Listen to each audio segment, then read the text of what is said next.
In today's episode, I'm speaking to Katie Elliott, founder of HR Katie, and we're going to be talking a little bit about what it means to be a generalist in our conversation. Katie set up her own consultancy because she has got a real passion for working with startups and small businesses. She actually describes her career in HR as a series of happy accidents, which I absolutely love. Join us as we talk all things reward, motivation, and getting things right. Welcome, Katie, to Psychologically Speaking. Hi, thanks for having me. I'm exploring joy this season. You've been in HR, human resources, for over a decade. What drew you into that space? And then how did HR Katie come to life? Well, so I'll be honest that I think my career and my path to HR, frankly, is kind of a bunch of happy accidents. I'm always quite intrigued when I hear of people being like, oh, I really want a career in HR, because I'm like, oh, okay. Because I was very lucky. I was presented with opportunities that I grasped with both hands. I started in recruitment, so I was doing a lot of meeting people, interviewing people, but I worked for a really small boutique recruitment agency that wasn't super sales focused. I had really, really good relationships with lots of my clients. One of those clients then approached me and effectively poached me and said, do you want to come and do recruitment for me in-house? I said, yes, please. And it was not the most rigorous interview I've ever done. I started initially in an in-house recruitment role, but it very, very quickly became an HR role because it was a growing business. It was a small SME, but it was growing very, very quickly. Hence, they needed like someone to do all the recruitment. And because I was the person that was recruiting everyone, I knew everyone coming through the door. So they were kind of coming to me for pretty much everything once they were there. Because it was so small, it was me and the HR director, and that was it. I was just straight at the coalface of, I did absolutely everything from the kind of the whole life cycle of HR, I suppose we call it. But I was bringing people on for recruitment.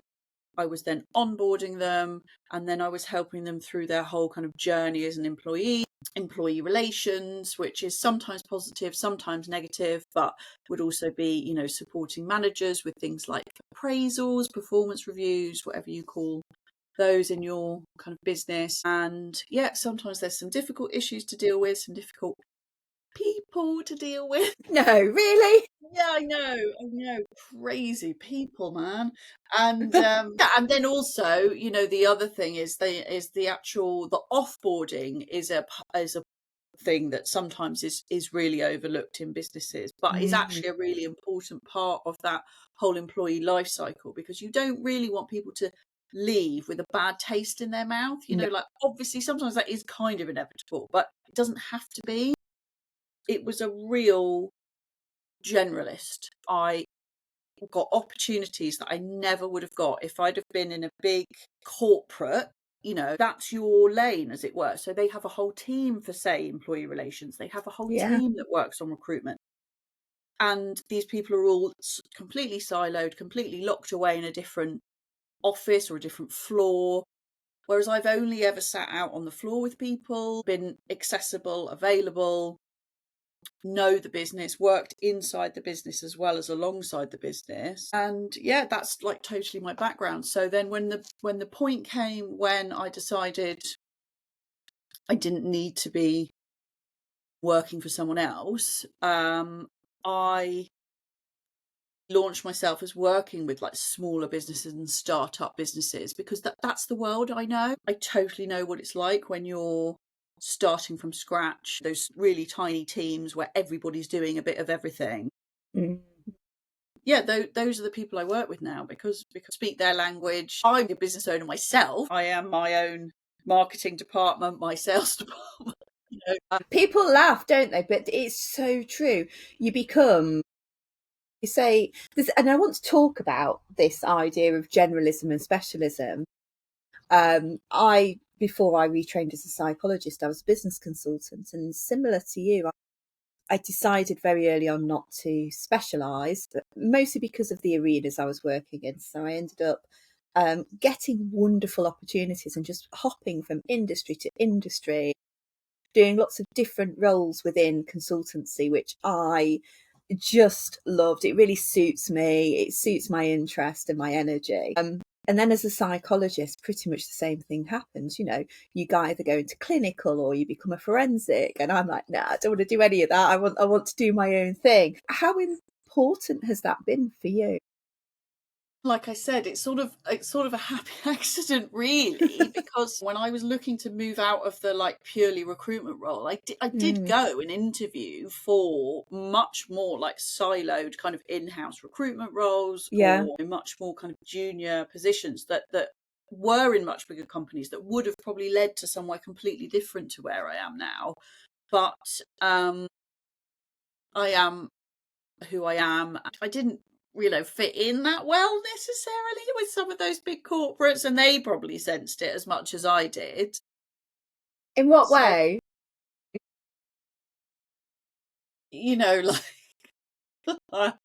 like I always try and make a bit of a joke, or try and be a bit light-hearted, and I don't know. My whole approach is just a bit less serious, I suppose, Yeah, yeah. than super corporate. But the funny thing is that like I've had clients that have come to me for that exact reason, because they've said to me, well, I saw your website and then I found your Instagram and your LinkedIn, and you seem like a real human, and you're not just like hiding behind some kind of corporate HR, front or whatever. So it's actually, really part of, I suppose, my brand. And when you call your business your own name, it's that kind of Ronseal approach of like, It it does is, what it yeah, says on yeah, the tin. It's HR with Katie. You get me. yeah. And if you don't want to be working with someone who is a bit more approachable and hands-on, then you're probably not going to come to me as your HR consultant. If you want someone super formal, those So people are out the thing that kind of comes through for me is how you really talk about, experience of that whole life cycle. It's sitting with teams, being part of the teams, being part of that startup culture, and there. being in those small areas. And then what you're starting to explain there is really how that became, I suppose, a starting point for the culture in your own business. Did you think intentionally about what kind of culture? I mean, is it just you, or do you work with associates? Just me. Did in HR and in learning development, we talk about culture being so important. Yeah. And people might not think about culture if they are a solo owner business. Is it important? Have you ever thought about your culture with your own brand? That is really interesting, because I suppose it's a bit of yes and no. Mm, I find myself quite lucky, I suppose, in a way, compared to a lot of other founders I know, that because of the nature of my business, I actually do get to go and see how other businesses work, and I work mm, inside and with other businesses. So some of my clients that are on my kind of subscription plan, that's just an hour a month, and it's all virtual, and we just do Zoom calls or Teams calls or whatever. And I'm in touch with them and I'm supporting them, but I'm not physically there. Whereas I have other one-to-one clients that I go into their offices once a month, once a week. I'm there in the office. And I had thought when I started the business that I only wanted to do the virtual stuff, that I only wanted to do the subscription. But it dawned on me, I think maybe last year, that I actually like the mix, because I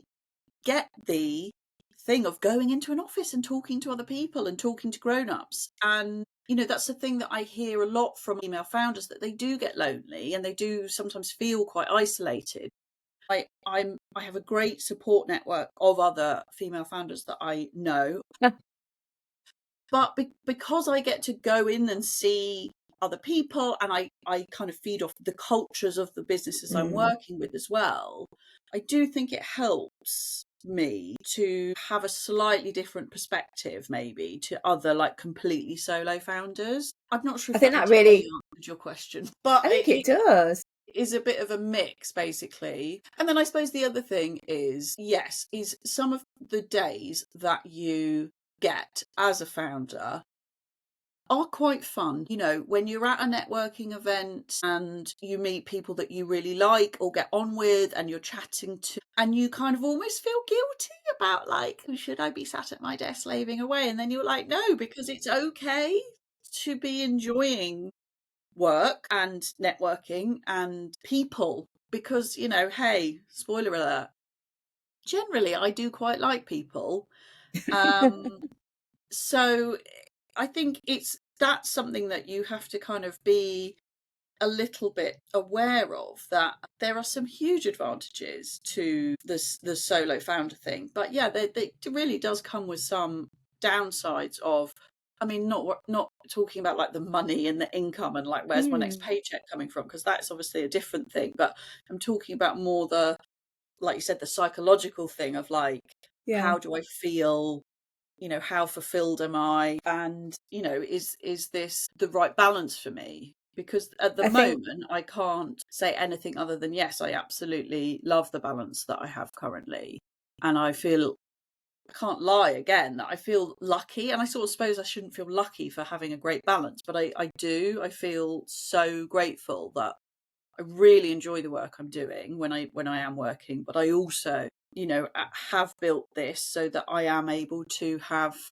drop-offs, pickups from school, you know, time with my kids that isn't mm, asking for somebody else to give me that time, as it were. I think what you're talking about there is kind of what we call these positive psychology principles. So you give yourself recognition. Yeah, You know, you're giving yourself autonomy, and your work gives you a huge amount of meaning. So that recognition, autonomy and meaning are these core principles of positive psychology movement. And that's had such a massive sweeping impact across organisations and cultures. yeah. I suppose, where have you seen that show up with the types of businesses that you work with? What do people get really right when they start to look at those things? I mean, I think it sounds almost trite, but when people are recognised, and it doesn't even necessarily have to be rewarded, but it's that recognition and reward piece is so important for just even a pat on the back or a well done at an all hands meeting, or that boost that you're able to give people when it is a regular part of like, this person has done great, we've won this contract because of this person. When you really shout out about, thank you, that's fantastic work, like that goes so far in really building such positive relationships, positive atmosphere. um and I totally have seen that be a really fantastic thing. You know, the flip side of it is that, you know, I haven't always worked for myself, so I have worked at other businesses. And you know, I did, one of my old bosses, I remember saying to me once, well, the fish smells from the head. And I'd be like, okay. But she's right in that, you know, Yes. if it's very tense and very awkward, and you know, the leaders are keeping all the cards close to their chest and you never know what's going on and you never know how the business is doing. That is all anyone ever talks about, of like, the communication's terrible, you know, the Yeah. whole atmosphere is just totally different. So it really does make a huge difference when the leaders are vocal about, you know, who's done well, who's helped, and those kind of things. Like I said, you know, people think, oh, it's, you know, you shouldn't get so excited about someone saying well done, but my word, it makes such a difference. So talk to me then about when you're a party of one, like we are, you know, Lots of your own fun. marketing. Yeah, party of one.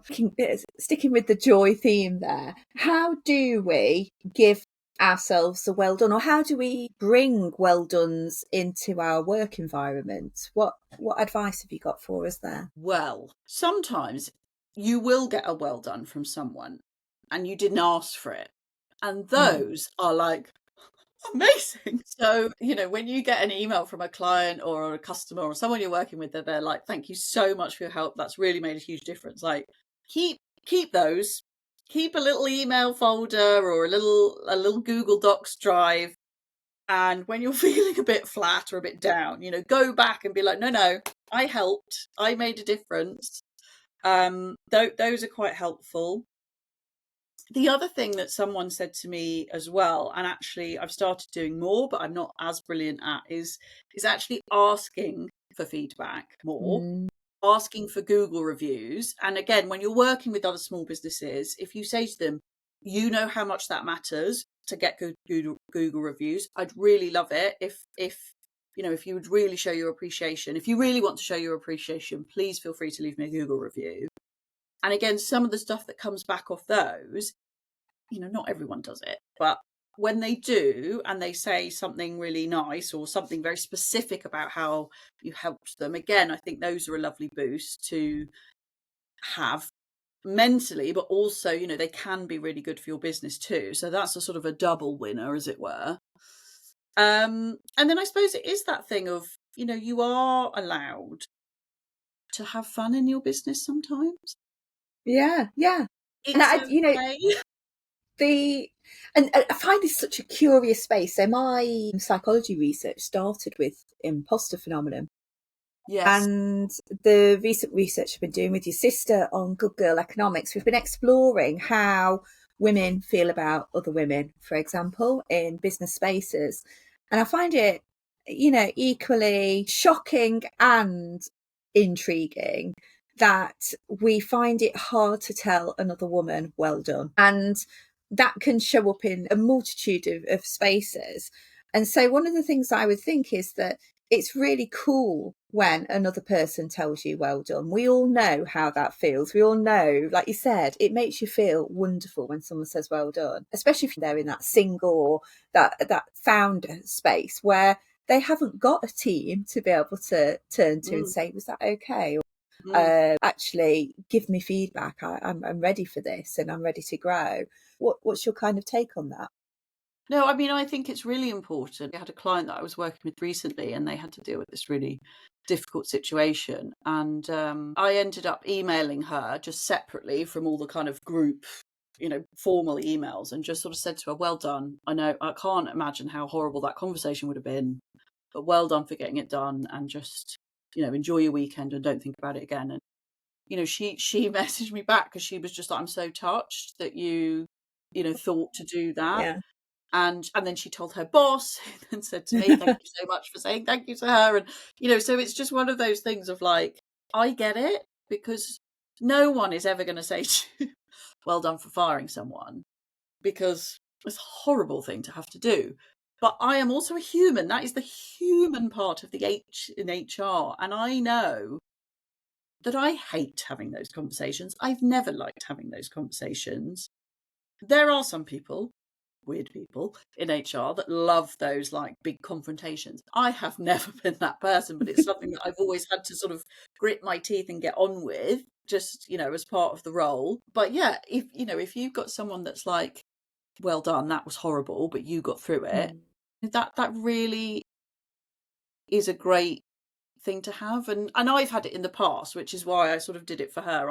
I've had it when line managers have said to me like, thank you so much for holding my hand through that, like I couldn't have done it on my own, etc., etc. So I think it's just a really important thing, that recognition piece. And yeah, you can definitely do it for people off the cuff, or even things like on social media. You can reshare someone's reel and be like, I've seen this, I think this is brilliant. I did it yesterday. My accountant, she has a take your children to work day, and they have a day in the year Oh, where, amazing. yeah, everyone who's a parent in her organization, they do all these like Yeah. tax games and like, hunt the bear and all of this kind of I stuff. And I love reshared that. that because I was like, that's such a fantastic Yeah. initiative. And to be so vocal and open to working with parents, it's so important. Mm. So, that's the kind of thing that, like, it doesn't have to be a massive, you don't have to like make a big song and dance about it. But if you just say, comment on someone's reel, reshare it, I think this is brilliant, what a good idea. It's just those little boosts that just kind of help everybody feel like we're all kind of pulling in the same direction, hopefully. They have a real ripple effect, don't they? And just to go back to something you talked about this earlier, I like to show up as me and I like to have a laugh. And we hear the phrase, bring your whole self to work. And I've seen that in corporate spaces, where people use it as a measure, a HR measure. Do you feel you can bring your whole self to work? And usually we'd be asking that question corporately if we wanted to understand, do people feel that their differences are recognised, their differences are supported? We're not just in a place of accommodating, we're in a place of celebrating. What do you think about bringing your whole self to work? And how does that look like for the people you're working with? Yeah, that's interesting because, again, I've only ever really worked with people where they more or less do bring their whole selves to work, sometimes too much. I'm like, oh, back pedal, back pedal. Sometimes I get myself into trouble because I just say the Friends quote that's in my head, and then I'm like, I shouldn't have said that out loud because no one knows what I'm talking about. I have a very strongly held belief that there is a Friends quote for every occasion. So bringing your whole self to work, sorry. I do try and bring my whole self to work. I think most of us in kind of small business space do. Building boundaries sometimes is harder. Mm. When you think about how much you share about your life and, your personal circumstances. As you're probably aware, I have been open that my personal circumstances have changed quite dramatically in the past year. My husband and I have separated and I'm now co-parenting, which has been a huge shift that I was not expecting and, has been really, really difficult. And I did keep it quiet for a long, long time when things were not great. But I got to the point where I was like, I just can't not talk about it anymore because it's who I am now, and I don't have my children with me all the time anymore. So that massive pull of the having to be at the school gates for 3:00, I don't actually have 2 days a week now. And it used to be 100% me, and now it's only 50% me. So it's a massive shift in my personal circumstances, how I can manage my work and all of that. So I felt myself that I couldn't not talk about that. Obviously, I don't go into like huge amounts of detail about it, but as I said, I don't pretend that. Must have been quite a big moment, I imagine, because even talking today, you obviously want to be careful what you're saying, but you're fairly open, as most people are. We want to self-censor slightly. You've got your own family's confidentiality and privacy to think about, but there's this humanness, this authenticity that comes across and shines off you. So there must have been a real moment when you sat there and thought, how do I do this? How do I be authentic without oversharing? What does oversharing look like for me? And that must be something that many business owners go through, because none of us have this picture perfect world where our private lives remain really stable and calm whilst we're launching businesses. All sorts of stuff happens in the background. No, exactly. Like it's none of it's picture perfect, and I'm fully aware of that. But it is in a way it's very easy to hide because people think I know so much about you, and you know what I let you know about me. There's no blueprint for like how much or how little to share and like how you go about it. I decided to talk about the fact that I do have 2 girls, but I don't use their names. I don't show their faces on my social media. Social media. That was such a really interesting kind of slip there. Yes, Social I know. That's what I media. thought. Social media. I think you started a thing. It needs the recognition. Does it need us or do we need it? That's the question. So my addiction to my phone is a whole other podcast that we probably should not get into right now. I can talk to you about addiction and smartphones. We're probably not addicted to our smartphones. When we do addiction scales in psychology, there's an addiction scale for alcohol, there's an addiction scale for drugs. Now, some researchers actually did this. They took those addiction scales and they rephrased those, one for smartphones and for friends. And guess what happens? We're addicted to our friends, because That's when you change interesting. the scale that is meant to measure one thing to measure another, you can never be quite sure what's the underlying construct. But also, we're inherently social people. So, of Yeah, course, we're addicted to our friends. So, I would say, actually, move past the proxy, the device, and think, what is it within the device? What is it on that device? And smartphones are a classic example of, when you go onto your smartphone, it is literally a mini universe. There's so much in there. So yes, yeah. if you're heading to Facebook every 2 minutes and you can't live without Facebook, then actually you can't live without the updates for certain people or certain things or certain comments. And I would just take that step further before going, yes, addicted to social. And I think we see a lot in terms of social media's bad, smartphones bad, and yes, there are some really dire consequences, but we're probably not addicted to our phones. That's the wrong word, I think. Okay. But that again is really interesting, because going back to obviously talking about joy, you talk about Mm. what brings you joy. I can quite honestly say that, yeah, the most joy I have in my life, other than my children, obviously, like goes without If saying, they're they are. listening, you Yeah, are the like, joy of our sorry guys, lives. I love you, you're the joy. But yeah, it's my friends. I love my friends. My oldest friends, my closest friends are the people that I went to senior school with. They're still my friends 30-ish plus years Wow, later. that's so lovely. Yeah. I have a bunch of friends of like the school mums, so people I've only met because our Yeah. children are friends and then we've become friends. I have a bunch of friends that I go to the gym with 3 times a week.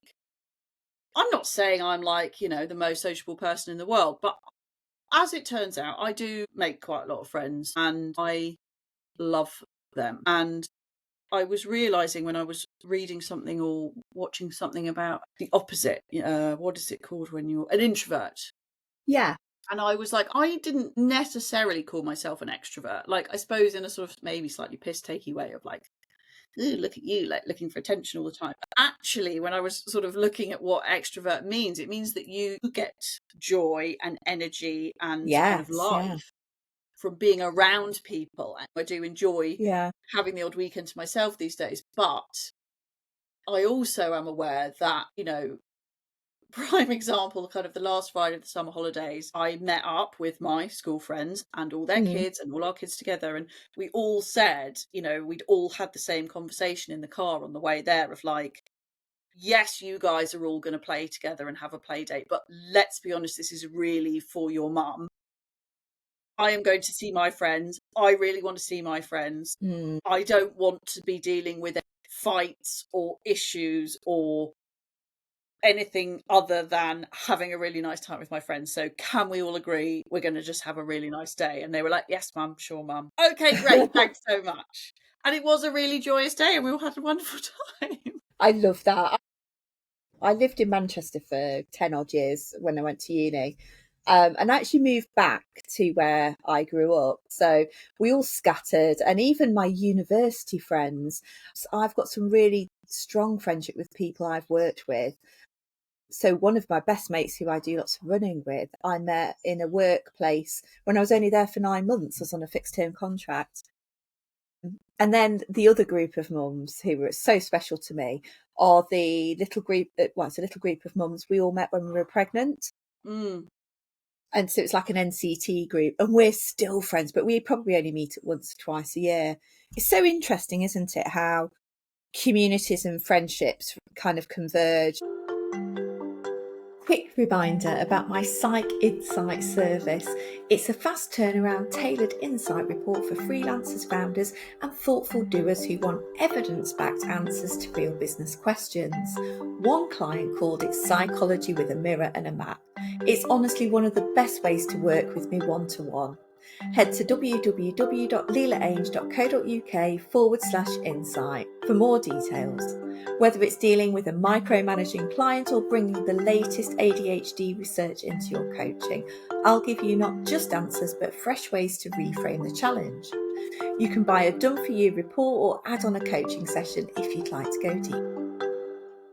You said something really interesting earlier about people think they know us because they see us online, and that whole parasocial relationship as a psychologist is just intriguing. In smaller businesses, you do tend to know your colleagues really well. In more corporate spaces, I've struggled with not knowing people deeply, and possibly a bit like you. I suppose that is what drives the work I want to do. It's like just inherently being quite interested. I don't think anyone becomes a psychologist because they don't know. You That have to about be nosy. HR. I say that about HR. I'm like, is it that I care, or is it that I'm just nosy and I want to know what's I going want to on? know what's going on. Why is I that? know I'm one of everything. those. And then when I don't, I'm furious. And I'm like, I'm very angry as an HR person. I'm like, actually, I'm just angry because I wanted to know. So I'm interested then. Tell me about this week for you. What has brought you joy this week? Has it been a work moment, a personal moment? This week, my joy has been a personal moment, to be honest, because, yeah, my eldest started senior school yesterday as Wow. we're recording this. Very big day. Very big day. Yeah, we were walking her into school just down the road. Obviously, it's a Yes. very different senior school. Like, the parents are so hands off, and so we met one of her best mates at the gate. They kind of went in together, but she'd been so like, oh, my tummy hurts, and I was like, yeah, you're nervous, it's fine, bye. And I, obviously was like, how's she gonna be? What's it gonna be Yeah. like? It's so different. She's got one friend that she knows from her primary school going into her class in Yeah. senior school. Like, so there's these 20 plus other kids that she's doesn't know at all. But she came out absolutely full of beans last night, and she just talked non-stop about what she'd been doing all day, which, again, let me tell you, for an 11-year-old is like joy on its own, because it's usually blood out of a They stone. don't give a lot away, do they? No. I have moments, and I have to say, I have moments now where I've cracked it that if I'm in the car and my child's next to me in the car and we're driving somewhere, I'm going to get the most amount of information out of them. As soon as we open the car doors, get into the house, it's like silent. But I'm so pleased that she's had a good first Yeah, day. yeah, really good news for all of us, like, just, because it's been such a big year for them in terms of, like, me and their dad, and their kind of whole living Yeah. situation's been really different. And yeah, it's such a big deal, like, changing schools and, having to completely find this new rhythm and this new routine. But anyway, I know it's only day one, but it was as good as it could have gone day one, I think. So Well done. yeah, I think that was. Oh, and then she lost a tooth. When she got home, she had a tooth that came out, and she was like, "Oh, well, I'm really pleased about that because it was really hurting today." And I'm like, "Well, that's a doubly good day." Let's imagine for a moment then. Let's imagine for a moment that workplaces did onboarding the same way that schools do onboarding for going up to senior school. What would work well and what wouldn't work well? So they have these like massive. So I've got this coming in October. There's about 5 schools near us, but we can go and see all of these schools. So there's like these. You get to go and shop. Imagine as an employee if you managed, if everywhere had big open days and you could just go wander around and have preferences. Wouldn't that change recruitment? I don't know. What are your thoughts on that? So interesting. Yeah, I mean, actually, it's something I've talked about in terms of, recruitment is a two-way process. Mm, Remember that, yeah. as someone recruiting, I'm sort of obviously more talking to the employers than the employees, but, like, you know, it is a two-way conversation. Yes, Mm. they have to impress you, but they have to You've want got to work for you as well. It's I think of recruitment as the sort of the happy show side of HR, because it's like, yeah, we're great, come and work for us, and they're like, yeah, I'm brilliant, hire me, and everyone's like having a great time. one of my favourite jobs. I'm going back some now, but I was actually doing recruitment and training Oh, right. with Bolton Council. We had like this customer services contact centre and it was in the town hall. And every year we'd run a big recruitment event on a Saturday. So I used to really enjoy it because you get everybody coming in on a Saturday so they could get to come in and have a good old look round. And we got to sit them in our breakout area and they could see where we got the free teas and coffees. And then we'd get them doing exercises and practice calls. And I always used to just love the idea that people were coming and you could definitely tell people who walked through the door and were like, oh my God, this is not for me. And then there were definitely people who were like, I really want to work. And you could just tell that. Yeah. It made makes that recruitment easy because you're going beyond words of people, like you saying, can you tell me about a time when you did this and that and the other? And people are having to go, yes, here's a time when and it's very kind of orchestrated. Yeah. Whereas we were, I don't know, it's the only place I've worked where I felt like recruitment was really natural. And we got amazing people. We got amazing people. That I mean, that's a really good point. I mean, I do also think onboarding can be hugely overlooked and shouldn't be, because I've done exit interviews with people like 2-3 years after when they're leaving, and in their exit interview they tell me about how terrible their onboarding was. Really? First impressions. Exactly. It's not just about recruitment. It's that day you walk through the door, because if you walk through the door and it's like, oh, we haven't got your laptop ready, and oh, we don't know where you're sitting, and oh, your manager's on holiday for the next 2 weeks, so you're just going to have to find everything. Not great. There's a real psychological reason why that happens as well. So we have these, we're kind of conditioned to remember the starts and endings of things. They use this research to help with pain management.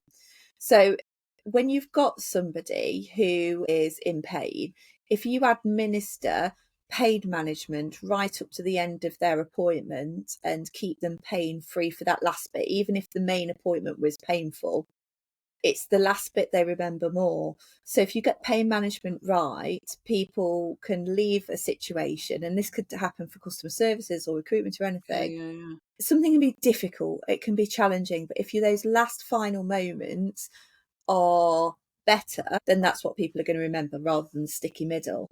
And it's the same with beginnings. We remember beginnings because they're given more prominence in our brains. So yeah, I think those onboarding and offboarding conversations, they are important, really important. Yeah, and they are unfortunately often overlooked, but I really can't sort of emphasize to people how important they are, because exactly as you said, it's that first impression of like being in the business. So if your first impression is that everything's a mess and nobody knows what they're doing, and that's like that sort of, you feel psychologically unsafe, don't you? Like that's that whole like hierarchy of needs thing of like, if you feel safe, if someone is like guiding you, showing you, helping you, supporting you from the very off, that gives you that impression of like, there is a safe place for me here, there is a safe space, there is someone I can go to, there are needs being met. And yeah, it's something I really advocate for with businesses of all sizes, because I'm not saying it's just the founders that do it or don't do it, but it's businesses of all sizes, really need to just make sure that it's something that gets kind of baked in. It says something, doesn't it, about culture? It kind of says we're a place where we look after people, where you can be looked after, but where we expect you to look after other people too. Because I think when people demonstrate behaviour, then you're then saying, well, that's how we do things around here. And you know that that's what's expected of you as well. Totally. I think, yeah, I'm a serial onboarder and offboarder because I've done lots of contracting work. And I feel like I've become quite good at leaving by trying to have really high energy at the end of contracts so that it doesn't feel flat, because it can feel flat for the employee leaving. And I think having high energy to the end and staying motivated is difficult for anybody. If you think about finishing a piece of work or finishing your just look at children at the end of school year. I mean, we're all dragging ourselves to the school gates in that last week in July. And then you look at the energy in September. It is so, well, for the majority. There are obviously children who, for school and parents as well, who don't have that experience. But there's something to be said about the fact that if we can, think about those endpoints as being so important in our minds. They're the moments we'll go back to. So the last place I worked, I took a picture on the last day of me in a footwell next to a picture that I've looked at every single day that I've been in that office. And I just posted it the next day. And it was like, right, that was it. That was my final day. But I've got a big smile on my face. And actually that is one image I will associate with that place, which is good, because actually something did happen which could have been quite negative, but that's what I'm choosing to take with me. It's like, no, that's what I'm choosing to take. So I think these starting and endings can be really important. Are there any kind of go-to books and mantras or quotes that you tend to lean on? Is there anything that you've read recently that you think, yeah, this kind of like brings out joy in HR for me? I'm going to have to be really honest that I am dreadful at reading business books. So I love that. I love no. that, honestly. I don't read, and I'm always fascinated by people who read every single book that comes out. I mean, I read a lot of psychology papers. Yeah. I read a lot of news and Yeah. articles, agreed, but no, I'm not great at reading business stuff. So I have a stack of books that I'm supposed to read. Maybe we'll stick with there's a friend's quote for that. So if there was one policy or ritual you'd make mandatory for every business that you work with currently, if you could mandate it tomorrow, you could say, so right, you're part of the HR hub, and this is one thing that I know is going to make the world a better place. It's going to bring you sales and performance galore, happy people, happy HR. Here's what you should do. What's your one tip? I think it's that celebrating the wins, saying well done, saying thank you, making everybody feel good about what they're contributing. Mm. Because I think that's the thing that's really hard for people, is when they just feel like it's all for nothing. They're just on a treadmill, they're just a cog in a machine. When you feel that you're actually making a difference and that you're contributing, that really helps people feel engaged and motivated. And then the more engaged and motivated they are, the more likely they are to bring in more business and be a good advocate for that business and show up and say good things. So I think it's really important, that recognition piece, and it's not trite, it's not silly, it's really, really important, because AI is coming, sure, but at the moment, we're not all robots, and we do like to be told, well done. I think we do. I think we do. I think that's spot on. And I like the fact that, yes, I have to be my own marketing department and I can outsource my finance, but I can also outsource my HR for an hour a month. I love the idea of that, Yeah, and and this is what I that's how say. it works for you. That is how it works for me. And I've started outsourcing my, like, Canva. I don't make all Yeah. my Canva images and stuff anymore. I have a VA that pulls all of the images together now and schedules it all out on my social media for me, because that used to take me days out of my month, Really. the amount of time. So now I just, I write the content, I write the captions, and then I just say to her, right, this is my Mm. monthly plan. And she pulls it all together. It takes her half a day and it costs me, what it costs me. But that's money that I can be, or time, I should say, that I can be spending, that's much more valuable for my time.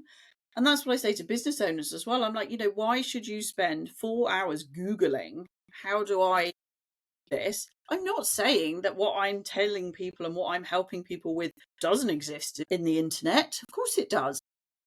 But there's always nuance, isn't there? And I think it's a bit like I said with research and smartphones. Yes, if you use an addiction scale, it will show you that you're addicted to your friends and your smartphone. And it must be the same with HR. Yes, if you Google, it's going to give you this answer and that answer, but I can give you the nuance behind it. Exactly. And I think that's the difference of me working with small businesses, because, again, don't get me wrong, there are these big corporate companies where you can kind of get this kind of support, but they will only ever give you the party line, as it were, that this is the ACAS code, this is the formal way to do it. Whereas, because I have spent my whole career working in small business, as I say, this is how we're going to make this work. This is how we're going to work with this person to resolve this issue. There's different Because risk appetites, isn't there? Completely. With totally. I And again, feel. that risk is a really interesting one, actually, because I had a conversation with the director I worked with in a business a while ago. And he said to me, risk is a calculation. It's how bad it could be, but it's multiplied by the likelihood.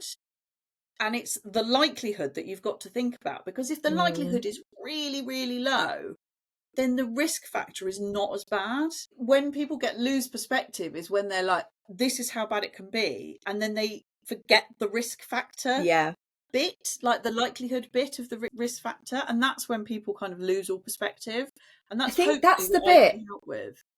That's the bit with HR, isn't it? Where people, I think, become robotic rather than bring in the human. So and you talked about employee relations. I think where employee relations break down is, yes, there's a risk that this person might do this. And if that happens, then the impact will be really, really bad. The likelihood of them doing that is significantly reduced if you just sit and have a conversation face to face rather than sending an email. And I've had that happen to me recently where I've had somebody send me 2 emails. They've not picked up the phone, they've just sent 2 emails. And so the likelihood of me making that complaint has gone high. I've made the complaint. Whereas the likelihood of me making a complaint was very low had they just picked up the phone in the first place. So there's that thing where I think we just misjudge the interaction piece. And that's always what I've taken from HR professionals who do the job really well, is that they remind you that we are humans talking to humans. Exactly. And that is my number one piece of advice for people most of the time is let's try and deal with this informally if we can. Because as soon as you go formal, it's time, it's effort, it's process, it's hard and draining. And as you said, emotionally, people are much more fraught, much more tense. Whereas if you sit down and have one potentially slightly awkward conversation, but deal with it, usually, like I said, the risk factor is much lower because you've dealt with the issue. And psychologically, we go back to that research which talks about the beginnings, the endings, the sticky bits. We know that you can still bring joy to a really awkward situation. You can still redeem something. We know this from customer shopping, experiences. People can have a service failure and still be delighted at the end. And I think nowhere is that truer than something like a HR service that works really well to kind of guide you through the sticky bit and go, yeah, this bit, hang on. Get ready. It's going to be a bit tough for a few weeks, but here's where we're aiming for at the end, which is everyone will be happy. Happier, exactly. It's like, this is the thing. It doesn't always lead to pure joy. Let's be honest. No. Sometimes people just need to leave an organisation, and sometimes people need to be reprimanded. That is the happy outcome because you've lost that toxic influence. Yeah. And again, I hate to say it, but yes, I have worked with businesses that I've helped them exit someone from the organisation. And then when you follow up and they're like, everyone's so much happier because that toxic